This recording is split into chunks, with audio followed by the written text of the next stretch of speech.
So let's have a big round of applause for our first speaker of the evening, Karen Maxwell.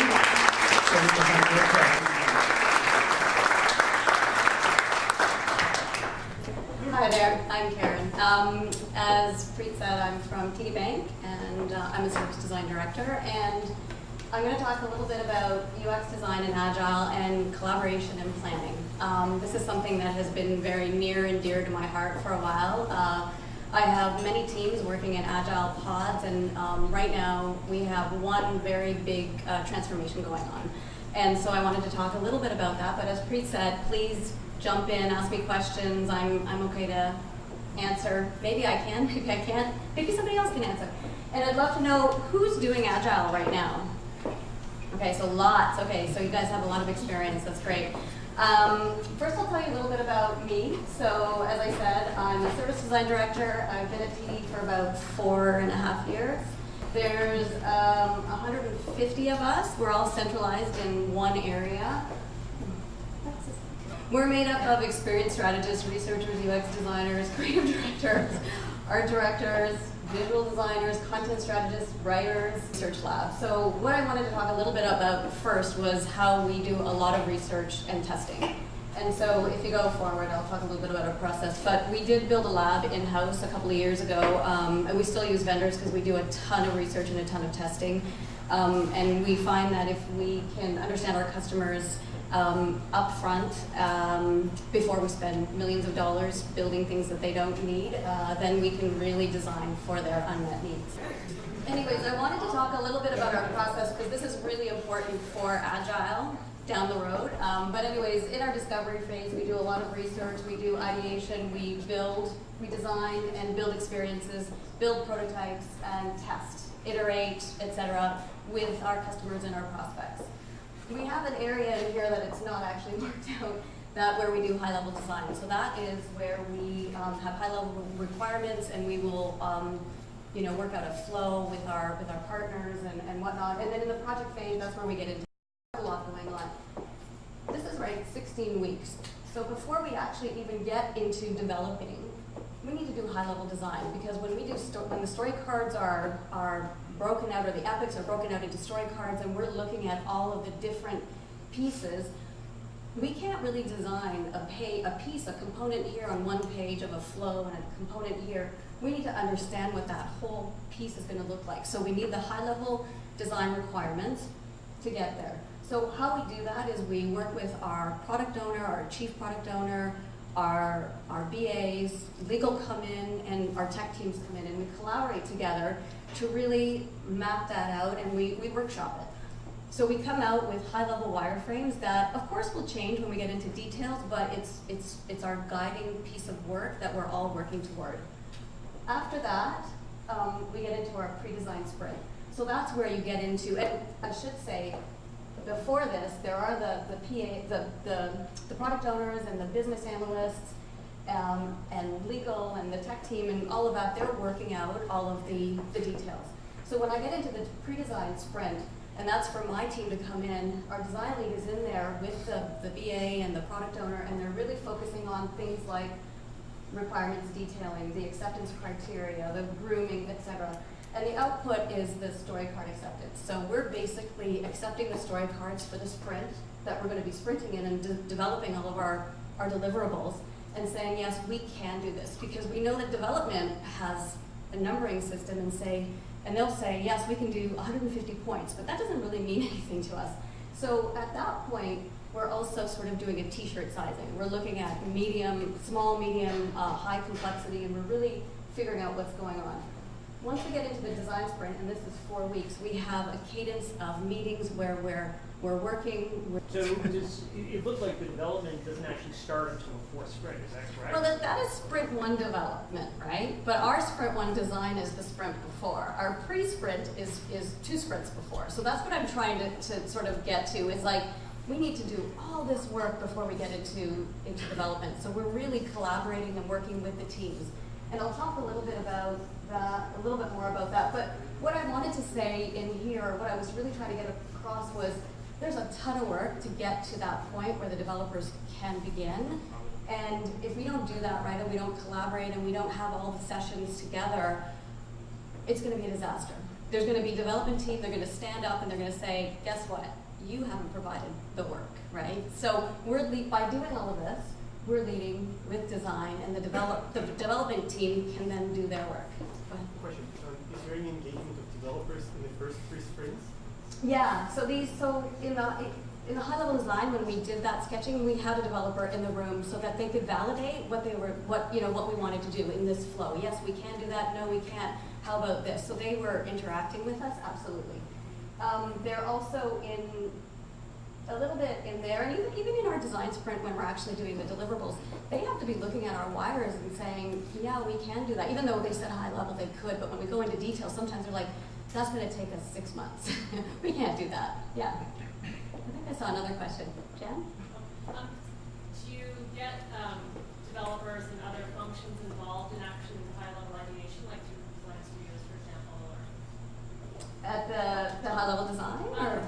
in any of those, like, so yeah, high-level design, for example. Yeah. Do you get the other functions involved in doing collaborative designs, sessions? Yeah. So when we did some high-level design, we went to Montreal actually, and we all got in a room together for a day, and we basically figured out a flow, sketched it all out. We came back. My UX designer did the flow in Axure, and then went back, presented it. We tweaked it based on feedback, and then moved forward. Yeah. Okay, so I'm going to keep going. So there's a lot of collaboration that has to happen, and so what I really wanted to talk a little bit about was how do we collaborate, and collaborating is hard. And there's a lot of players, a lot of egos, a lot of ownership, especially in a big enterprise like a bank. I've had conversations with product owners and UX designers where it's like, well, I have ideas, but I'm a designer and I should be doing this. So it's sort of like, so how do we figure this out, right? So a good plan can help with this, for sure. But then it's also, I think, people understanding and respecting roles and responsibilities. Probably some of you have noticed that everybody thinks they're a designer. I don't know if you've come across that. And you know what? People have ideas, and that's great. And we have an organization of very, very smart people that have a lot of ideas. But at the end of the day, my team are the designers, and we own the customer experience from a digital perspective, and we're really working hard to design best practices. So some of the things in here, and it'll come in a little bit, really developing relationships with the people that you work with is super important, and I'll talk about that in a minute. One of the other things that we've had and we've just implemented in the last little while were engagement managers, and really these are people that actually are not part of our PMO. They're project managers, but they actually work with designers. So they understand everything that we do and all the different roles, and they put our plans in place, and they work with the PMs and the POs and the Scrum Masters and really help us. They facilitate all of the planning so that we can do our jobs. Daily stand-ups are really important. So we have really big ones, we have really small ones. So the product owner and the UX lead, they basically need to talk every single day, even if it's just for 5 minutes, just to touch base and figure out what needs to be done, if there's anything that needs to be taken care of right away, or if something is going off the rails. So that's really important. But then the larger teams have scrums as well, or have stand-ups. And then regular communication is really important. As I said, the digital lead and the product owner, they almost need to be best friends. And so some of the ways that we do that with our teams being in 2 different cities is that we do get together and we co-locate. That's the next one. So if you can't co-locate because you're not in the same city, if there are different points in the planning that you can, it's really effective. So as I said, we were in Montreal doing high-level design. During the design sprint, sometimes we'll get together and we'll be sitting with the different roles, and then during design reviews. So that's another thing that's really important. Once the front end is done, the front end development, it's being able to sit with the developers and I think we have them scheduled once a week.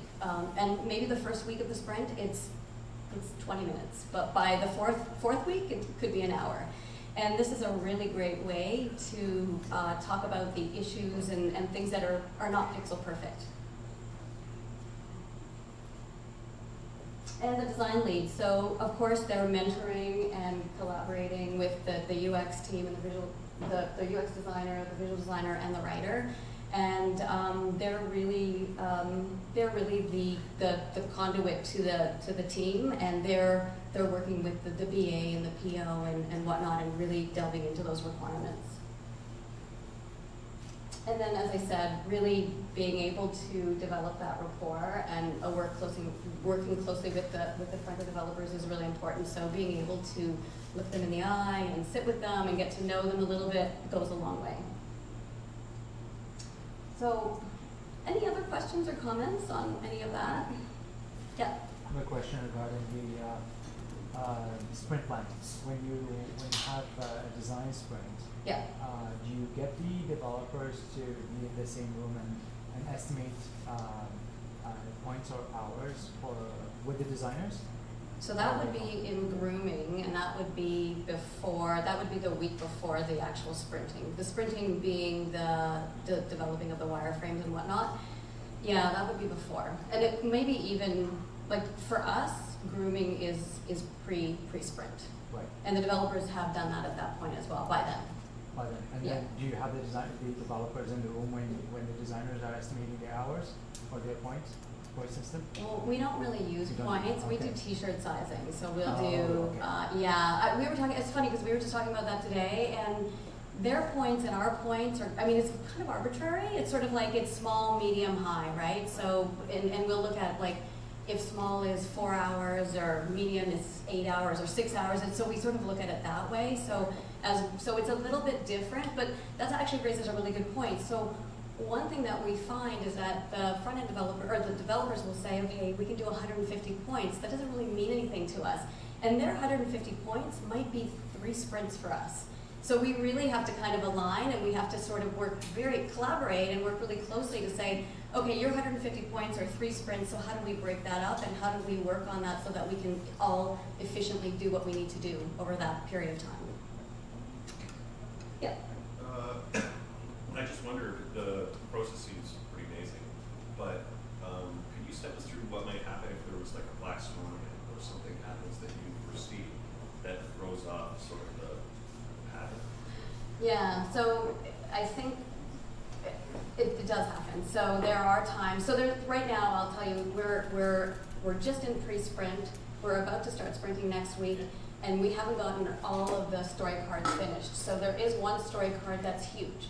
So we were looking at that and we were saying, are we going to be able to do this in this sprint? So what we would do is we would try to move it to another sprint. So we would have to obviously be working with the developers and talking to them about that. So will it affect anything like sequencing and of how they develop if we move it to 2 sprints ahead because it's so huge? So I think that's what you mean by a bit of a black swan. That's right. I think it's you have to be open and communicating on a regular basis, and that's why those daily talks or meetings are super important, so that you can let people know that in a good amount of time, because there's a lot of eyes on these projects. That's the other thing from the stakeholders, and they're like, it's really about delivery and it's about dates, right? So how do we do that, and how do we do that effectively? So that's why that plan for us and all that collaboration is super important. Jen? Does your team leverage like a component library or framework of some kind in order to like reduce the annotations and all that stuff? Yeah, well, we have a standards library that they're definitely using, and it's always being updated. I mean, of course, there's not everything in the library, and some things have to be developed, but yeah, we absolutely do have that, and the developers are using a stack, I guess. Yeah.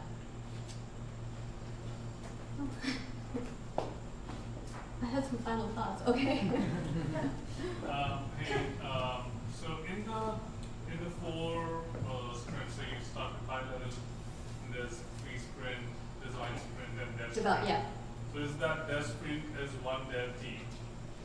Do the 3 sprints before each having their own sprint teams for design? So if we go Let's to go that back to slide. that quickly.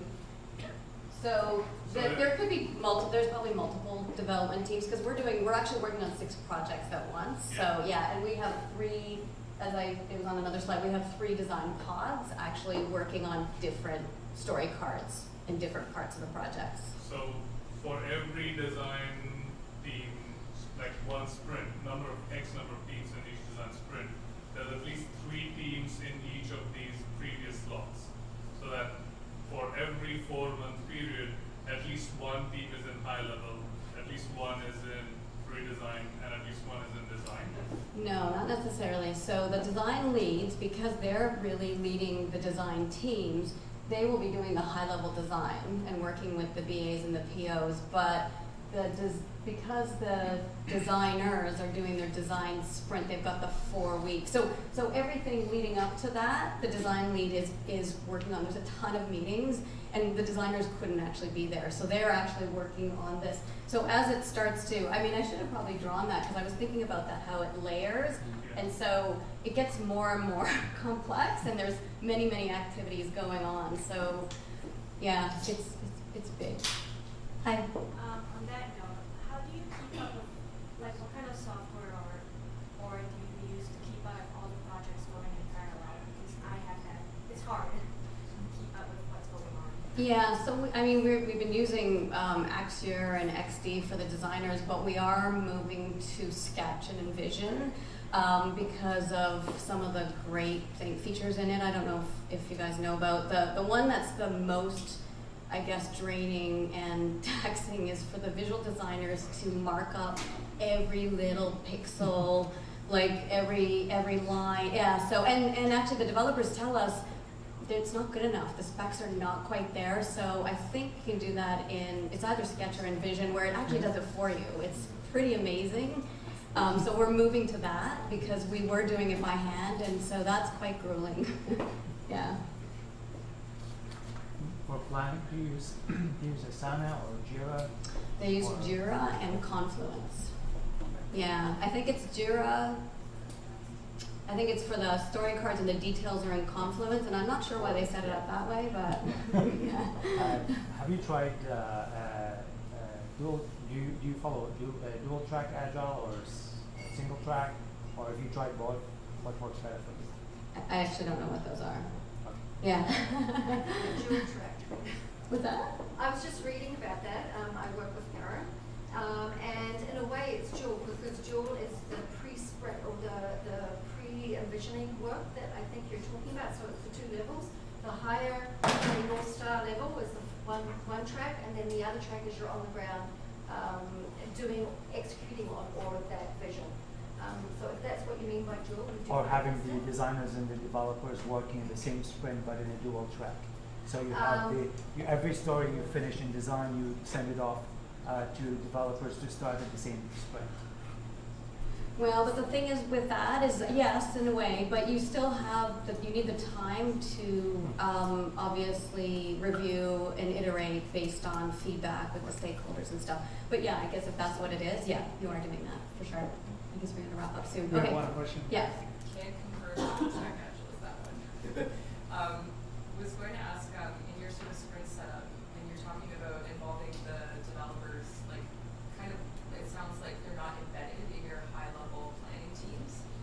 Are they like full time on something else or like half time on something else while that's happening? Like what's their involvement level like? No, they are involved. They are definitely involved, but there's a velocity going, and they are developing constantly. So there is a developer, like when we do our high level design, definitely, because otherwise we could be coming up with stuff that they just can't do in the amount of time that we need to do, or just is not feasible. So it's like the development they're doing sort of as you're working through the high level planning related to that squad? Like are they embedded with one focus, or are they like kind of on another project also giving feedback on this sort of high level planning?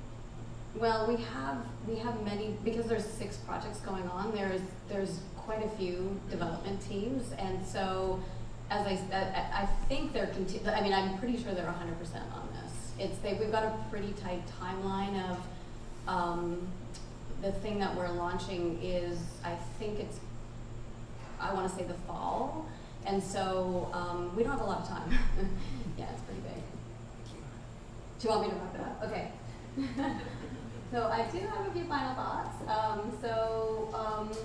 collaboration and planning will help us lead with design and not lead with development. So that's one of the things that I think is super important. And even from the bank's perspective, customer experience is the most important thing. And so we don't want to be developing. We want, obviously, the experience to be first. The strategy is the foundation. So we have all of the buy-in from the stakeholders and the business and whatnot. So we start with that. High-level design should be done well in advance of sprinting, and will help you when you get into sprinting. And then if your UX design deliverables, what I showed you was we were 1 sprint ahead. Ideally, we want to be 2 sprints ahead, but that's also tough to maintain and do. So at the very least 1, but 2 would be even better. And then design reviews across breakpoints with devices will ensure intended experience is implemented, and that has to be baked into the plan. And that's like super, super important. And if you are interested in working with us, here's my little plug. We are always looking for awesome designers. We have a great team, great culture, so come and talk to me or link in with me. Thank you. Thank you.